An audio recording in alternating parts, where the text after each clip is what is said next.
ogni giorno che passa è un giorno drammatico, non è un giorno di ritardo, è un giorno drammatico che si aggiunge già a una tragedia. Si aggrava di giorno in giorno la situazione dei truffati dal crack delle due banche venete, che il governo si è impegnato a risarcire.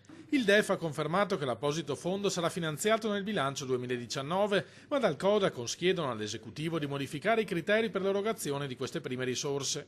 Attualmente è previsto un ristoro pari al 30% della cifra persa da ciascun risparmiatore, con un massimale di 100.000 euro.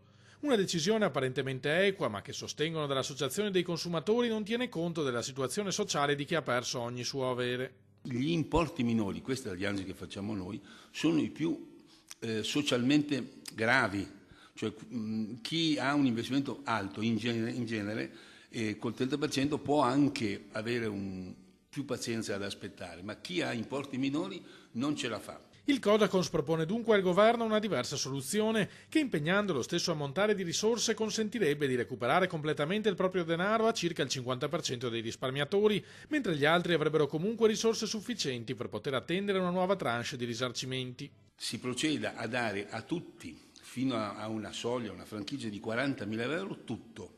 Per cui chi ha 26, 27, 28, 39.000, 40.000 euro incamera completamente il suo contenzioso con la banca.